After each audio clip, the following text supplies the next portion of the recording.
औज़ुबिल्लाहिमिनश्शैतानिर्रजीम बिस्मिल्लाहिर्रहमानिर्रहीम रब्बि इश्रह ली सदरी वयस्सिर ली अमरी वाहलुल उक़दतम मिन लिसानी यफ़क़हू क़ौली रब्बि इश्रह ली सदरी वयस्सिर ली अमरी वाहलुल उक़दतम मिन लिसानी यफ़क़हू क़ौली। अच्छा, आज हमारा 10वां लेक्चर है इंटरव्यू प्रिपरेशन के हवाले से।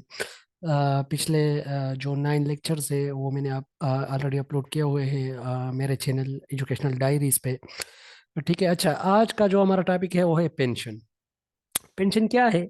सिंपली पेंशन जो है इसको हम कहते हैं ओल्ड एज बेनिफिट। ठीक है। एक बंदा जब एक सर्टन एज तक पहुंच जाता है तो उसको a certain type of amount मिलता है जिसको हम पेंशन कहते हैं। इसके कुछ रूल्स रेगुलेशन जो होते हैं वो पहले चेंज थे, अभी इसमें कुछ अमेंडमेंट किए गए हैं साथ साथ में, वो मैं आप लोग को एक्सप्लेन करता रहूंगा। ठीक है। तो पेंशन को सिंपली हम इस तरह डिफाइन कर सकते हैं कि it is the old age benefit. ठीक है। एक बंदा जब एक सर्टन एज तक पहुंच जाता है, हर एक मुल्क में पेंशन के अलग अलग रूल्स और अलग अलग कवानीन है। हम पाकिस्तान के हवाले से इसको स्पेसिफिकली पढ़ेंगे। ठीक है। तो पेंशन जो है ये एक फंड होता है, एक ऐसा फंड होता है जिसमें एक बंदे की, एक एम्प्लॉय की जो सैलरी होती है उससे डिडक्शन होती है, और गवर्नमेंट अपनी तरफ से भी कुछ जो है पार्ट उसमें डाल के कंबाइनली एक एम्प्लॉय के लिए लास्ट में जब वो रिटायर होता है तो उसको दे देता है। इसको हम पेंशन कहते हैं। ठीक है। इसका कुछ टाइप्स भी है, इसको हम पढ़ते हैं, लेकिन पेंशन को सिंपली हम डिफाइन कर सकते हैं कि it is an old age benefit. ठीक है। तो pension, a pension is a regular payment made to a person typically after they retire from their employment or reach a certain age. It serves as a form of financial support and security for individuals who are no longer actively working and earning a regular income. ठीक है। चूंकि एक employ जो होता है उसका सारा उम्र हुकूमत के लिए वक़्फ़ होता है, तो इसीलिए हुकूमत ने एक पॉलिसी वजह की हुई होती है कि उसकी जो सारी लाइफ हो वो सिक्योर हो। ठीक है। चूंकि एक बंदा एक सर्टन एज तक इसके काबिल होता है कि वो जॉब जो है वो इजीली जो है वो परफॉर्म कर सकता है, एनी टाइप और एनी सॉर्ट ऑफ ड्यूटी। लेकिन उसके बाद एक बंदा एक ऐसे सर्टन एज तक पहुंच जाता है जहां पर उसकी जो एनर्जी है वो इतनी फिर नहीं होती कि वो फिर जो है सर्वाइवल कर सके या सस्टेंस के लिए, उनके लिए फिर फाइनेंशियल क्राइसिस आ जाती है। तो इसीलिए गवर्नमेंट ने ऑलरेडी एक पॉलिसी सेटअप की हुई होती है कि सर्टन अमाउंट जो है वो उसकी सैलरी से डिडक्ट होती है, और गवर्नमेंट भी सर्टन अमाउंट जो है उनके साथ ऐड करके लास्ट में एक पेंशनर को या एक एम्प्लॉयर को दे देता है। ठीक है।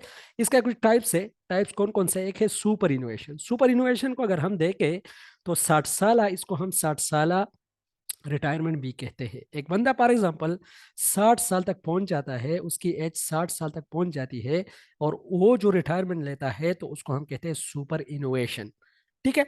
Super innovation is refer to a retirement saving plan और pension fund. It's similar to what is known as a retirement account और पेंशन। इसको हम रिटायरमेंट अकाउंट और पेंशन भी कहते हैं, लेकिन रिटायरमेंट स्पेसिफिकली उसको फिर कहते हैं जो कि 25 ईयर के बाद एक बंदा जो है वो एलिजिबल हो जाता है उसके लिए। वो हम आगे पढ़ेंगे कि retirement, super innovation, annual and compensatory pension में क्या क्या डिफरेंस है। ठीक है। तो super innovation is refer to a retirement savings plan और pension fund. It's similar to what is known as retirement account और pension. Employers and employees often make contributions to superannuation fund, which is then used to provide income for retirees when they reach retirement age. ठीक है। तो पाकिस्तान में जो है ये 60 year है। Super innovation अगर सिंपली पूछा जाए तो ये वही पेंशन है जो कि 60 साल की रिटायरमेंट के बाद मिलता है, इसको हम कहते हैं सुपर इनोवेशन। एक बंदी की एज जब 60 साल तक पहुंच जाता है तो उसके आगे पाकिस्तान के रूल्स के अंडर वो फिर जो है जॉब, अपनी जॉब जो है वो कंटिन्यू नहीं कर सकता, ठीक है, कंटिन्यू नहीं रख सकता। तो इसको हम कहते हैं सुपर इनोवेशन।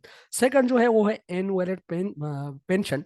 एनुअल पेंशन जो है इसको हम मेडिकल पेंशन भी कहते हैं। फॉर एग्जांपल, एक एम्प्लॉय है, एक गवर्नमेंट एम्प्लॉय है जो इन सर्विस, उसको एक ऐसी बीमारी आ जाती है या डिसेबिलिटी आ जाती है जो कि कंटिन्यू नहीं कर सकता, अपनी जॉब को नहीं रख सकता अपने जॉब को। ठीक है। तो गवर्नमेंट क्या करता है, उसको प्री मिच्योर, इसको प्री मिच्योर भी कहते हैं, प्री मिच्योर पेंशन। ठीक है, क्योंकि या तो दो चीजें हैं पेंशन के लिए, या तो 25 साल की जो है क्वालिफाइंग सर्विस, या 60 साल की क्वालिफाइंग सर्विस। ठीक है, ये दोनों जो है पेंशन के लिए एलिजिबिलिटी क्राइटेरिया है। अभी फॉर एग्जांपल एक ऐसा केस आ गया कि फॉर एग्जांपल एक बंदे की जो सर्विस है, उन्होंने 10 ईयर सर्विस पूरी की है। याद रखिएगा 10 ईयर जो है ये बहुत इंपॉर्टेंट फिगर है, क्योंकि अगर एक बंदे की एज जो है वो 10 ईयर तक नहीं पहुंची है तो फिर उसको पेंशन नहीं मिल सकती, वो पेंशन के लिए एलिजिबल नहीं है। लेकिन फॉर एग्जांपल खुदा न खास्ता अगर एक ऐसा केस आ जाता है कि 10 ईयर तक फॉर एग्जांपल एक बंदा नहीं पहुंचा है और उसकी डेथ हो जाती है, तो जब उसकी डेथ हो जाती है तो फिर उसको एक और फंड मिलता है जिसको हम कहते हैं ग्रेजुइटी या ग्रेटिविटी। ठीक है, अगर फॉर एग्जांपल एक बंदा अपनी क्वालिफाइंग एज से गुजर जाता है, क्वालिफाइंग एज क्या है, 10 ईयर है। अभी 10 ईयर फॉर एग्जांपल एक बंदे ने सर्विस की है और उसके बाद 11 ईयर और 12 ईयर पे खुदा न खास्ता उसको डिसेबिलिटी आ जाती है या एक ऐसी डिजीज आ जाती है, इलनेस आ जाती है कि वो अपने जॉब को कंटिन्यू नहीं रख सकता, तो फिर वो क्या करेगा, वहां पर पेंशन जो है उस वो क्लेम कर सकता है और रिटायरमेंट वो ले सकता है। ठीक है, लेकिन मेडिकल बेसिस पे, इसको हम मेडिकल बेसिस पे कहते हैं। An annual pension is a financial benefit provided to individuals who are unable to work due to a severe and long-term disability or illness. ठीक है, the eligibility criteria and the specific benefits associated with an annual pension can vary by country and government program. ठीक है, मतलब country to country different है। लेकिन पाकिस्तान की अगर हम बात करें तो एनुअल पेंशन जो है ये 10 साल के बाद मिलती है, और उन लोगों को मिलती है जो कि फॉर एग्जांपल एन सर्विस, उसको फॉर एग्जांपल एक बंदे को एक long term disease, chronic disease आ जाती है या डिसेबिलिटी आ जाती है, तो उसको एनुअल पेंशन कहते हैं। ठीक है, सुपर इनोवेशन 60 साल के बाद, एनुअल पेंशन, पेंशन जो है ये मेडिकल बेसिस पे, सिंपल यही दो चीजें हैं इसमें। ठीक है, आगे हम देखते हैं इसके और भी टाइप्स है। कंपिनसेटरी पेंशन, ठीक है, थर्ड नंबर पे जो है वो है कंपिनसेटरी पेंशन। तो कंपिनसेटरी पेंशन का मतलब ये है कि गवर्नमेंट अक्सर ये जो तहरीक इंसाफ के गवर्नमेंट में एक चीज इन्होंने लॉन्च की थी, एक प्रोग्राम गोल्डन हैंड शेक, तो कंपिनसेटरी पेंशन जो है इसमें आता है। ठीक है, उसमें इस तरह था कि गवर्नमेंट ने कहा था कि आप लोग जो है एक ह्यूज अमाउंट ले लो, लेकिन आप लोग क्या करो, रिटायर हो जाओ। ठीक है, तो उसको हम कंपिनसेटरी पेंशन कहते हैं। गवर्नमेंट कंपिनसेशन भी दे रहा है, लेकिन क्या कर रहा है, वो पेंशन भी, वो रिटायरमेंट की डिमांड भी कर रहा है। ठीक है, compensatory pension or beneficial benefit or payment provided to individual as compensation for some form of loss और हार्म्स। ठीक है, लॉस क्या हो सकता है, आपकी जॉब की लॉस हो सकता है, तो अगर गवर्नमेंट चाहता है कि आपकी जॉब जो है इसके बदले हम ह्यूज अमाउंट आपको देते हैं और आप रिटायरमेंट ले लो। ठीक है, they are often associated with compensation for injuries, accidents और वर्क रिलेटेड इलनेस, ये चीजें भी इसमें आती है। ठीक है, the specific nature and availability of compensatory pensions can very dependent on legal and insurance system and different regions. लेकिन कंपनसेटरी पेंशन जो है स्पेसिफिकली ये कंपनसेशन बेस पे जो रिटायरमेंट होता है, फॉर एग्जांपल एक गवर्नमेंट है वो किसी एम्प्लॉय को कंपनसेशन देना चाहे और उसी के बदले उससे रिटायरमेंट लेना चाहे, तो this is called compensatory pension. ठीक है, अच्छा, रिटायरमेंट पेंशन पेंशन जो है ये बहुत ज़्यादा हमारे जो एरियाज है ये बहुत ज़्यादा यहाँ पर एक्सरसाइज किया जाता है, जिसको हम 30 ईयर और 25 ईयर। ठीक है, यहाँ पर आप लोग थोड़ा समझने की कोशिश कीजिएगा। रिटायरमेंट पेंशन की एलिजिबिलिटी एज जो है वो 25 ईयर है पाकिस्तान में। अगर फॉर एग्जांपल एक बंदा 25 ईयर सर्विस करता है, चाहे एज उसकी जितनी भी हो, बेशक अगर एज 50 ईयर है और 55 ईयर है, उससे कोई फर्क नहीं पड़ता। लेकिन अगर एक बंदे ने 25 ईयर जो है वो सर्विस की है, तो वो इसके लिए एलिजिबल है। ठीक है, तो रिटायरमेंट पेंशन ये पाकिस्तान की मैं बात कर रहा हूँ। ठीक है, कंट्री टू कंट्री ये डिफरेंट है। Retirement pension sometimes simply refer to as a pension is a regular payment or financial benefit that individuals receive upon retiring from their employment or reaching a specific age। ये देखो specific as क्या है, 25 year है। such as the retirement age determined by their country government or their employer। Retirement pension are designed to provide income and financial security during one's retirement years। ठीक है। तो 25 year जो है वो हम इसको रिटायरमेंट पेंशन कहते हैं। Again I am repeating, 4 type of pension है। नंबर एक, सुपर इनोवेशन जो 60 साल रिटायरमेंट होता है उस पे मिलता है, ठीक है। एनुअल पेंशन वही पेंशन है जो कि मेडिकल बेसिस पे मिलता है। कंपनसेटरी पेंशन वही पेंशन है जो कि स्पेसिफिकली एक बंदे को on the basis of compensation उससे डिमांड की जाती है, ठीक है, कि आप रिटायरमेंट ले लो तो उसको कंपनसेटरी पेंशन कहते हैं। रिटायरमेंट पेंशन वही है जो कि 25 ईयर के बाद जो है किसी बंदे को, पाकिस्तान की मैं बात कर रहा हूँ, उसके लिए एक बंदा एलिजिबल हो जाता है, ठीक है। अगर रिटायरमेंट पेंशन एक बंदा क्लेम करना चाहे तो उसके लिए 25 ईयर का एज जो है वो बहुत ज़्यादा ज़रूरी है, ठीक है। अच्छा, मैंने आप लोगों को कहा ग्रेजुविटी और कम्यूटेशन ये दोनों बहुत ही टेक्निकल चीज़ें हैं, थोड़ा अंडरस्टैंड करने की कोशिश कीजिएगा। ग्रेजुविटी जो मिलती है in service death, for example एक एम्प्लॉय की हो जाती है और उसकी जो एम्प्लॉयमेंट है वो 10 ईयर तक नहीं पहुंची। देखो, चूंकि मैंने पहले आप लोगों को कहा था कि 10 ईयर जो है वो एलिजिबिलिटी क्राइटेरिया है एक पेंशन के लिए। फॉर एग्जांपल एक बंदे ने 10 ईयर तक सर्विस नहीं की है तो वो पेंशन नहीं ले सकता। लेकिन खुदा न खास्ता अभी एक बंदे की 8 साल और 9 साल पूरे हो गए हैं और उसको डेथ आ जाती है, तो उसी सिचुएशन में उनको ग्रेजुविटी मिलती है। ग्रेजुविटी क्या है? ग्रेजुविटी 25% advance grass pension. Grass pension उसकी कितनी है इसका अलग एक फार्मूला है, एक बड़ा फार्मूला है। उसी फार्मूले पे जब पेंशन जो है वो होता है, कैलकुलेट होता है, तो उसकी 25% जो है एक बंदे को जब मिलती है, जाहिर बात है वो बंदा तो अवेलेबल नहीं है, उसकी तो डेथ हो गई है, तो किसको मिलेगा? हायर्स को मिलेगा, उसके जो वरसा है। अभी वरसा को जो पैसे मिलेंगे, ठीक है, एक उसकी जो है फॉर एग्जांपल एक बंदे की डेथ हो जाती है तो उसको 4 ईयर की जो सैलरी है, 4 ईयर की, ठीक है, सॉरी 4 मंथ की, 4 ईयर की नहीं, 4 मंथ की जो है सैलरी उनको एज सच मिलेगी जिस तरह उसको पहले मिलती है, ठीक है। और सेकंड इसको जो है ग्रेजुएटी फंड भी मिलती है। ग्रेजुएटी फंड के साथ साथ उसको बेसिक पे मल्टीप्लाइड बाय ईयर्स। ये देखो फॉर एग्जांपल एक जो है एम्प्लॉय की डेथ हो गई, अभी उन्होंने 10 ईयर की जो है वो सर्विस कंप्लीट की है, 9 ईयर की सर्विस कंप्लीट की है, तो 9 मल्टीप्लाइड बाई फॉर एग्जांपल उसकी बेसिक पे जो है वो जो 40,000 है, तो 9 मल्टीप्लाइड बाई 40,000, इससे जो अमाउंट आएगा वो भी ग्रेजुविटी के अंदर ही आएगी, ठीक है। लेकिन ग्रेजुविटी जो है वो हायर ऑफ द एम्प्लॉयमेंट मिलती है, वो उन लोग को मिलती है जो जो कि वरसा होते हैं, ठीक है। कम्यूटेशन, कम्यूटेशन जो होता है ये वही अमाउंट है जो कि फॉर एग्जांपल एक बंदा रिटायरमेंट के बाद या तो सुपरन्यूएशन या रिटायरमेंट के बाद, इनके बाद जो क्लेम करता है, जो लमसम अमाउंट होता है, तो उसको हम कम्यूटेशन कहते हैं। अभी देखो कम्यूटेशन जो है पाकिस्तान के अंदर पहले इसके यही रूल्स थे कि कम्यूटेशन जब टोटल इसकी ग्रास पेंशन कैलकुलेट होगी, तो वो जो कम्यूटेशन होता था पहले उसको 35% ओवरऑल, फॉर एग्जांपल एक बंदे की अभी बन गई 75 लाख फॉर एग्जांपल, ठीक है, तो फिर 35% उसको लमसम अमाउंट होली सूली उसको मिलती थी, ठीक है। पहले पहले ये रूल थे। अभी रूल थोड़े चेंज हो गए हैं, नए रूल्स के मुताबिक 25% मिलेंगे फर्स्ट, ठीक है, थोड़ा कम किया है उन्होंने। 25% जो मिलेंगे वो किसी गवर्नमेंट सर्वेंट को ऑन द स्पॉट मिलेंगे, लमसम ओवरऑल अमाउंट। लेकिन जो 75% है वो उसको मतलब बेसिक बेस पे वो मिलते रहेंगे, ठीक है, time to time, for example monthly उसको मिलते रहेंगे ताकि वो अपना सर्वाइवल कर सके। एक तो ये अमेंडमेंट की गई है। सेकंड ये अमेंडमेंट की गई है कि लास्ट जो 3 ईयर होंगे उसकी सैलरी कैलकुलेट की जाएगी, फिर उसका एवरेज निकाला जाएगा, और जब एवरेज निकाला जाएगा तो उसकी 70% जो है वो किसी एम्प्लॉय को है वो जो है वो दिया जाएगा, ठीक है। दूसरी ये अमेंडमेंट की गई है।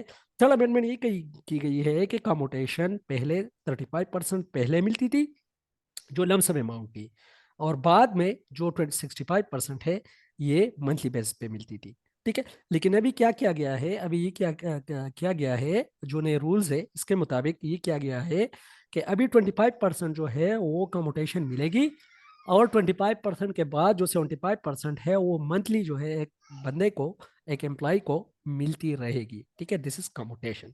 तो अभी कम्यूटेशन में एक और भी चेंजेस की गई है कि पहले जो पेंशन होती थी वो 12 लोगों को मिल सकती थी, 89 तक।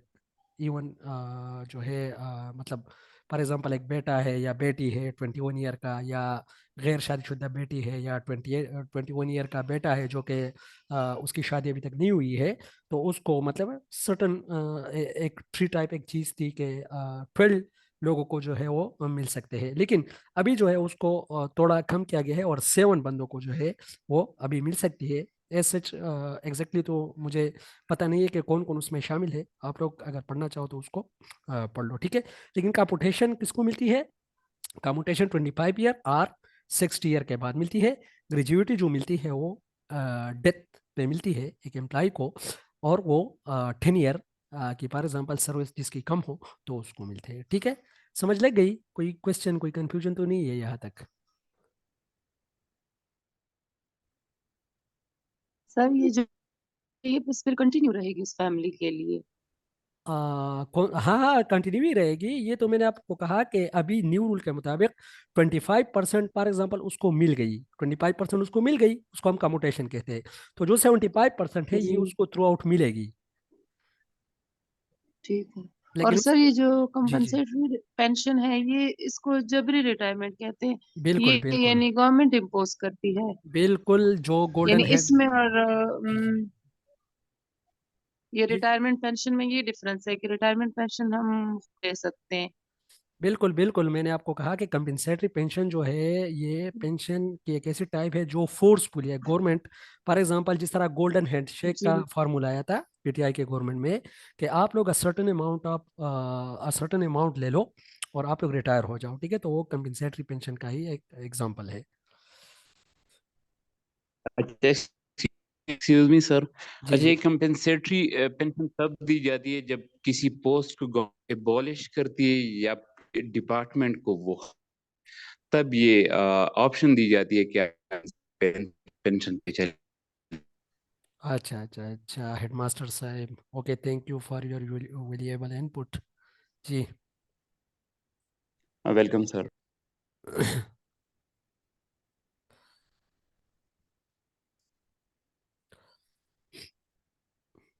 अच्छा, आवाज़ पहुंच रही है? हाँ सर, पहुंच रही है। ओके जी, ओके। अच्छा जी, एक क्वेश्चन ये भी पूछा गया है अभी रिसेंट हेडमास्टर के इंटरव्यू में कि जो करिकुलम थे, मतलब पहले ज़माने के ग्रीक टाइम के, ग्रीस टाइम के, वो कौन कौन से थे? तो दो टाइप ऑफ करिकुलम थे, एक को हम कहते हैं ट्रीवियम और एक को हम कहते हैं क्वेड्रीवियम। ठीक है, ट्रीवियम यूज होता है 3 के लिए, क्वाड्रीवियम जो है वो यूज होता है 4 के लिए। अभी ट्रीवियम जो है इसके अंदर आते हैं ग्रामर, लॉजिक और रिथोरिक। ठीक है, GLR, grammar, logic and rhetoric. ठीक है, the term trivium and trivium are historical educational concepts that date back to the Middle Ages, particularly during the time of the classical liberal arts education. These concepts represent two different sets of subjects that were considered essential components of a well-rounded education. They were particularly influential in the curriculum of medieval universities and were foundational to the development of various academic discipline. ठीक है, ये question पूछा गया था, इसी तरह पूछा गया था मेरे ख्याल में खिजरान भाई से पूछा गया था। अगर खिजरान भाई अभी ऑनलाइन हो, मैं थोड़ा चेक करता हूँ, तो एक्सप्लेन भी इसको कर सकता है। अच्छा जी, मेरे ख्याल में वो अवेलेबल नहीं है। तो क्वेश्चन यही पूछा गया था कि करिकुलम का टाइप्स जो है वो बताइए। तो उन्होंने null curriculum, excluded curriculum, hidden curriculum, इस तरह की चीज़ें बताई। तो कहते हैं कि नहीं, कुछ और टाइप्स भी है। तो फिर उन्होंने ये कहते हैं कि ट्रीवियम और क्वाड्रीवियम भी, ये भी जो है दो टाइप ऑफ करिकुलम थे जो कि पहले यूज होते थे। ठीक है, तो ट्रिवियम जो है ये कहते हैं 3 को, इसके अंदर ग्रामर आता है, लॉजिक आता है, रिटोरिक आता है। ग्रामर क्या है? These are the basic rule regulation of a language. Rules regulation of a language is called grammar. ठीक है, ये देखो, the rule of a language. Grammar in this context refer to the study of language and how to use it correctly. It includes understanding the rules of language, vocabulary and the structure of sentences. Syntax जिसको हम कहते हैं, जिसको हम semantic कहते हैं, जिसके हम सिम्योटिक कहते हैं, ठीक है, ये सारे हमारे क्या है, ये लैंग्वेजेस है, ये ग्रामर, सॉरी ये ग्रामर है, ये लैंग्वेजेस के अंदर आते हैं। फिर लॉजिक है। लॉजिक क्या है? इसके अंदर हमारे पास आती है reasoning, argumentation and critical thinking. Reasoning, argumentation and critical thinking. Reasoning के बारे में इमाम गजाली साहब कहता है, इमाम गजाली रहमतुल्लाह अलैह कहता है कि reasoning is the sixth sense. ठीक है, वो रीजनिंग को सिक्स सेंस का दर्जा देते हैं। चूंकि पाइप हमारे जो खवास खमसा है, तो वो कहता है कि छठा हिस्स जो है वो रीजनिंग है। ठीक है, तो रीजनिंग, आर्गुमेंटेशन, आर्गुमेंट करना एंड क्रिटिकल थिंकिंग, और क्रिटिकल थिंकिंग जो है, ये तीनों चीजें लॉजिक के अंदर आते हैं। रिटोरिक क्या है? It is the art of speaking and writing. Speaking और राइटिंग का जो आर्ट है, इसको हम रिथोरिक कहते हैं। These three subjects were considered the foundation of a well-rounded education and were seen as essential skills for any educated person। ठीक है, और ये इसके essential जो है वो सब्जेक्ट है पहले ये तीनों। अच्छा, थोड़ा सा मैं कनेक्ट करता हूँ अपने लैपटॉप को पीसी को चार्जिंग के साथ, थोड़ा आप लोग वेट कीजिएगा।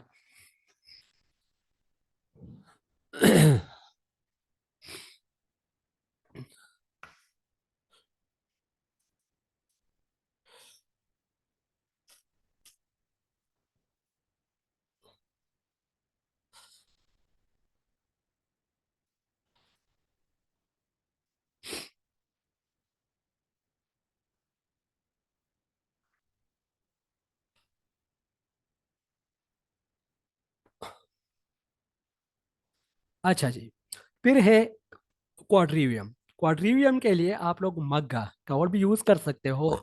मग्गा का मतलब है म्यूजिक, ए से एस्ट्रोनॉमी, ए से एरिथमेटिक और जी से जियोमेट्री। ठीक है, तो ये चारों सब्जेक्ट जो है ये ट्रिवियम के बाद आता है। क्वाड्रिवियम जो है ये ट्रिवियम के बाद आता है। ट्रिवियम पहले एग्जिस्ट करता था, जो कि तीन सब्जेक्ट पे मुश्तमिल था, और क्वाड्रिवियम जो है ये फोर सब्जेक्ट पे मुश्तमिल है। कौन कौन से?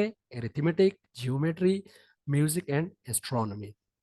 The quadrivium is a more advanced set of four subjects that builds upon the trivium. It consists of arithmetic. ये क्वेश्चन पूछा गया है कि what is the difference between arithmetic and mathematics. ठीक है, तो अरिथमेटिक्स और मैथमेटिक्स में मेरे ख्याल में ये डिफरेंस है कि जो अरिथमेटिक्स है ये बेसिक ऑपरेशन जो है, प्लस माइनस, जो हमारे पास डिवीजन एंड मल्टीप्लिकेशन है, ये सारी चीज़ें अरिथमेटिक का हिस्सा है। और जो कि मैथमेटिक्स है, इसमें बेसिक जो कम्प्लेक्स फार्मूलाज है वो आते हैं हमारे पास मैथमेटिक्स में, जो कैलकुलस है और जो एडवांस फॉर्म ऑफ मैथमेटिक्स है, वो सारे मैथमेटिक्स का हिस्सा है। और अरिथमेटिक जो है सिंपल जो ऑपरेशन है, plus minus, multiplication, division, ratio, proportion, ये सारी चीजें अरिथमेटिक के अंदर आते हैं। ठीक है, arithmetic is the context of the quadrivium went beyond basic math and included more advanced mathematical concepts such as number theory, ratios and proportions। ठीक है, लेकिन अरिथमेटिक सिंपली कहते हैं plus minus, multiplication and division को। ठीक है, अच्छा, geometry क्या है? This is the study of shapes, sizes and properties of figures and the relationship between them. ठीक है, म्यूजिक, म्यूजिक का मतलब यही है, इससे हम ले सकते हैं जो पोइम्स होते हैं, जिसको हम राइम्स कहते हैं, जो स्टूडेंट खुद अक्सर गाते हैं, जो पोइम्स वगैरह, ये हम म्यूजिक के सेंस में ले सकते हैं। ठीक है, music in the quadrivium included not just the study of music theory but also the mathematical and philosophical aspect of music. जो मैथमेटिकल एंड फिलोसॉफिकल एस्पेक्ट है म्यूजिक के, ठीक है, such as harmonics and tuning system. Tuning system mean जो voice create किया जाता है किसी भी स्पेसिफिक उससे। ये जो हार्मोनिक्स है, स्पेसिफिकली जितने भी ये ब्लाइंड है, ब्लाइंड स्कूल अगर आप लोग विजिट कर लो, तो ज़्यादातर यहाँ पर वहाँ पर हारमोनिक्स यूज़ होते हैं। जो हारमोनियम जो जिससे हम बजाते हैं, कोई साउंड क्रिएट करते हैं, ठीक है, तो वो हारमोनिक्स, हारमोनियम उसको कहते हैं। और ये जो हारमोनिक्स है, स्पेसिफिकली एक साउंड क्रिएट करता है, म्यूजिक टाइप की एक चीज़ होती है, जिसको हम जो है एक मतलब जो रेक्टेंगल टाइप की एक चीज़ होती है, जो अक्सर जो ये जो कवालियाँ वगैरह गाए जाते हैं, तो उसमें ये हार्मोनिक ज़्यादा यूज़ होता है। ठीक है। एस्ट्रोनॉमी क्या है? Study of celestial object. Celestial subject जो है, फल्कियात, फल्कियात को जब हम स्टडी करते हैं तो उसको हम एस्ट्रोनॉमी कहते हैं। तो ये चारों जो है ये आते हैं हमारे पास क्वाड्रिवियम में, arithmetic, geometry, music and astronomy. आप लोग इसको थोड़ा सीक्वेंस में अगर लिख लो मग्गा के, तो मीन एम से म्यूजिक, ए से एस्ट्रोनॉमी, ए से एरिथमेटिक एंड जी से जियोमेट्री। ठीक है। तो फिर ये चीज़ें आप लोगों से इंशाल्लाह नहीं बोलेगी। अच्छा जी, एक बहुत ही इंपॉर्टेंट चीज जो आगे आ रहा है कि what is the difference between administration, organisation and management. ये एडमिनिस्ट्रेशन और मैनेजमेंट में हम खासी जो है बात कर चुके हैं, लेकिन ऑर्गेनाइजेशन पे हम इतना जो है अभी तक बात नहीं कर चुके। तो इसीलिए ऑर्गेनाइजेशन को भी मैं थोड़ा आप लोग के लिए एक्सप्लेन करता हूँ कि what is the difference between, or what is the relationship between organization, administration and management। ठीक है। तो अगर हम देखें, ये देखो नीचे रिलेशनशिप, अगर आप लोग रिलेशनशिप पे आ जाओ तो रिलेशनशिप में लिखा है शिल्डन जो है, शिल्डन एक जो है फिलोसफर है। शिल्डन कहता है कि organisation is the formation of an effective machine.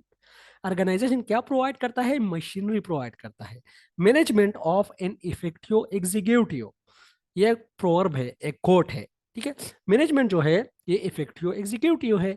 Administration of an effective direction, जबकि एडमिनिस्ट्रेशन जो है ये इफेक्टिव डायरेक्शन। इसी एक चीज को अगर आप लोग याद कर लो तो ये सारा किस्सा जो है ये आप लोगों को समझ आ जाएगा।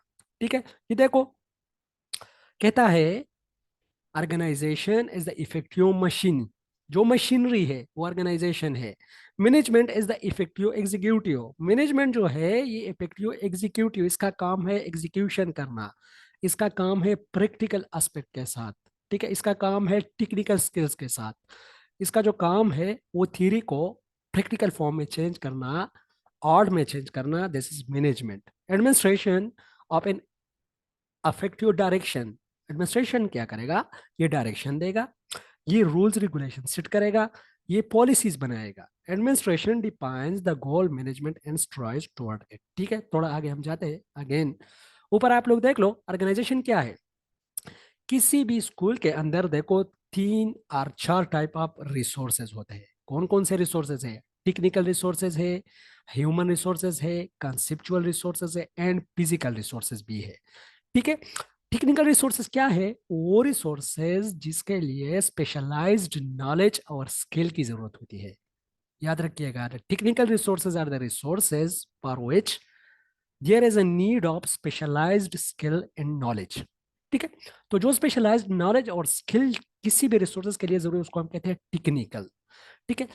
जिसको हम कहते हैं टेक्निकल कम्युनिकेशन। तो अभी टेक्निकल कम्युनिकेशन क्या है? टेक्निकल कम्युनिकेशन का मतलब ये है कि a type of communication which needs specialised knowledge and skills. ठीक है। फिर है ह्यूमन, ह्यूमन का ताल्लुक है पर्सोनेल के साथ। ठीक है। जो कि आम हमारे पास पर्सोनेल किस तरह हमने ह्यूमन रिसोर्स मैनेजमेंट करना है उसको हम कहते हैं ह्यूमन रिसोर्स। एक है कंसेप्चुअल रिसोर्स। कंसेप्चुअल रिसोर्स का मतलब है think with ideas and work with ideas. Think with ideas and work with ideas, जब हम आइडियाज के साथ खेलते हैं, दिस इज कंसेप्चुअल रिसोर्स। अभी देख लो, कंसेप्चुअल रिसोर्स जो होगा उसका ताल्लुक एडमिनिस्ट्रेशन के साथ होगा। टेक्निकल रिसोर्सेज जो होंगे उसका ताल्लुक मैनेजमेंट के साथ होगा।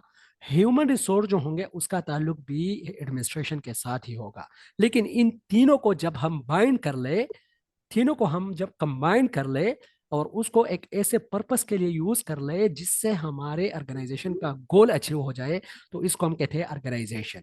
ऑर्गेनाइजेशन क्या है? It is the summation of the technical resources, the conceptual resources, the physical resources and the human resources for the purpose to achieve the attain goal of the organisation. Simple, organisation क्या है?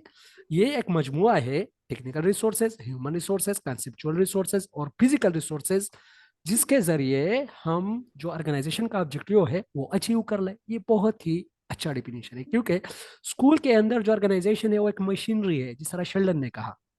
अब इसी machinery के लिए technical resources, human resources, conceptual resources, ये सारे जो है रिक्वायर्ड है। इन सारों को जब हम बाइंड कर ले और जो ऑर्गेनाइजेशन का गोल है उसको अचीव करने के लिए इसको यूज कर ले, तो this is related to technical, this is related to organisation. अच्छा, अपना माइक जो है वो ऑफ कीजिएगा प्लीज। किसका माइक अन है? हसन, हसन साहब अपना माइक जो है वो ऑफ कीजिएगा प्लीज। ओके जी, थैंक यू। अच्छा, organization report to the form of the enterprise. देखो, एंटरप्राइज कहते हैं बिजनेस को। जब एक बंदा नया बिजनेस स्टार्ट करता है उसको कहते हैं enterprise. Report to the form of the enterprise or institution and the arrangement of the human and material resources. ये देखो, ह्यूमन और मटेरियल रिसोर्सेज हो गए। Functioning in a manner to achieve the objective of the enterprise.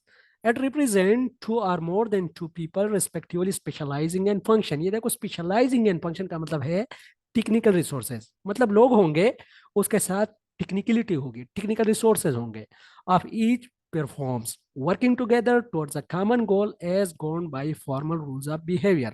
ठीक है, technical होंगे, human होंगे, conceptual resources होंगे। ठीक है। अच्छा, एडमिनिस्ट्रेशन क्या है? एडमिनिस्ट्रेशन को हम सिंपली कहते हैं टॉप लेवल मैनेजमेंट। जो टॉप लेवल मैनेजमेंट होता है उसको हम एडमिनिस्ट्रेशन कहते हैं। दोनों सेम ही चीजें हैं, top level management and administration as concern with determination of corporate policy and overall coordination of production, distribution and finance. ये देखो, overall coordination of production, distribution and finance. ठीक है। या एडमिनिस्ट्रेशन को हम इस तरह डिफाइन कर सकते हैं कि it is the process of making policies and set up the rules and regulation for an organisation to achieve the organisational goal is called administration. Administration का ताल्लुक किस चीज के साथ होगा? रूल रेगुलेशन के साथ। एडमिनिस्ट्रेशन का ताल्लुक बजट के साथ होगा। एडमिनिस्ट्रेशन का ताल्लुक जो सिंपली होगा वो हमारे पास ह्यूमन रिसोर्स के साथ होगा। एडमिनिस्ट्रेशन का ताल्लुक हमारे पास डायरेक्शन के साथ होगा, वो डायरेक्शन देगा। ठीक है। मैनेजमेंट जो है report to execution of policy, वो एग्जीक्यूशन करेगा within the limits which are established by administration and the employment of the organization as required। ठीक है, जिस तरह वो रिक्वायर्ड है तो मैनेजमेंट क्या करेगा? एग्जीक्यूशन करेगा। एडमिनिस्ट्रेशन क्या करेगा? पॉलिसी बनाएगा। ऑर्गेनाइजेशन क्या करेगा? रिसोर्सेज को लिंक करेगा। जितने भी रिसोर्सेज है वो लिंक करना किसका काम है? वो काम है स्पेसिफिकली ऑर्गेनाइजेशन का। ठीक है। अच्छा, यहाँ तक समझ लग गई? किसी का कोई कंफ्यूजन, क्वेश्चन तो नहीं है?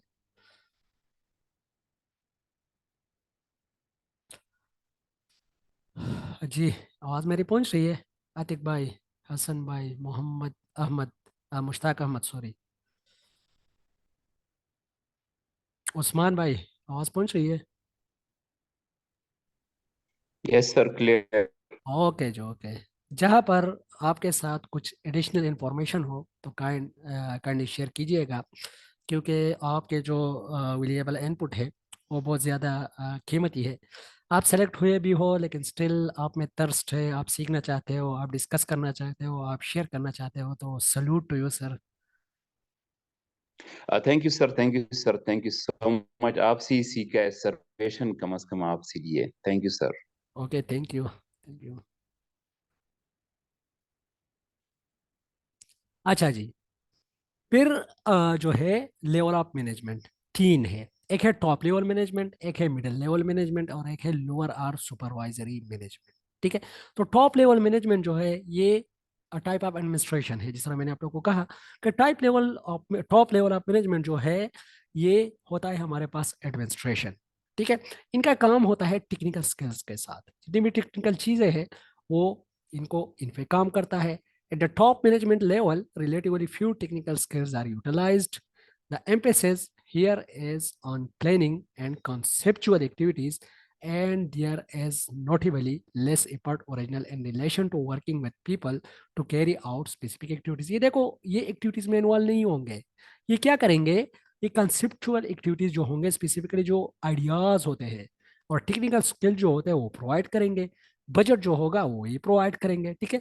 तो अभी टॉप लेवल मैनेजमेंट में एजुकेशन के अंदर कौन आते हैं? जो सेक्रेटरी है, और सेक्रेटरी के साथ जो हमारे पास डायरेक्टर एजुकेशन है वो है टॉप लेवल मैनेजमेंट। ठीक है। ये दोनों हमारे पास आ जाते हैं टॉप लेवल मैनेजमेंट में एजुकेशन के अंदर। मिडिल लेवल मैनेजमेंट में हमारे पास आता है डीओ, जो कि डिस्ट्रिक्ट लेवल पे होता है। Manager are concern about ongoing. ये देखो, मैनेजर, यहाँ पर वर्ड यूज हो गया मैनेजर, क्योंकि यहाँ पर जो काम होगा वो होगा एग्जीक्यूशन के साथ। तो managers are concern about ongoing activities as on observer and director of daily operation. ये देखो डेली ऑपरेशन कौन कंडक्ट करता है, ईडीओ ही कंडक्ट करता है, वही इसकी सुपरविजन करता है। Necessary to produce the goods और services. The middle manager typically is responsible for, ये देखो मिडिल मतलब मिडिल लेवल जो है ये मिडिल मैनेजर है। Typically is responsible for supervision of wage and salary system. ये देखो वेज एंड सैलरी सिस्टम, जिस तरह हमारा जो डीडीओ होता है, ड्राइविंग एंड डिस्पर्समेंट ऑफिसर, वो कहाँ पर होता है, वो एजुकेशन जो डिस्ट्रिक्ट लेवल का जो ऑफिस होता है, हमारा जो एजुकेशन सिस्टम, जो हमारा एजुकेशन ऑफिस होता है, जिस तरह हर एक जिले में अपना अपना एक एजुकेशन ऑफिस है, तो वही डीडीओ और जितनी भी सैलरी और वेजेस के जो इश्यूज है वही सॉल्व करते हैं। ठीक है। Motivating subordinates, conducting meetings for purpose of training, control और coordination, conducting appraisals, appraisal mean assessments, ठीक है, एंड काउंसलिंग, काउंसलिंग भी वो करते हैं। Personal oriented activities are common in the group. In short, the middle manager are responsible for the day to day result of the long range objective. ठीक है। अच्छा, lower supervisory management, specifically schools के अंदर जो हमारी stop है वो सारे हमारे आ जाते हैं लोअर और सुपरवाइजरी मैनेजमेंट में। Lower are supervisory managers plan and put into effect day-to-day activities, making certain plans and they should be carried out by the workers। ठीक है, आज के लिए इतना ही काफ़ी है। टाइम मेरे ख्याल में time is draining and thanks to listen me. अगर किसी का कोई क्वेश्चन है, कंफ्यूजन है, दे कैन आस्क। जी।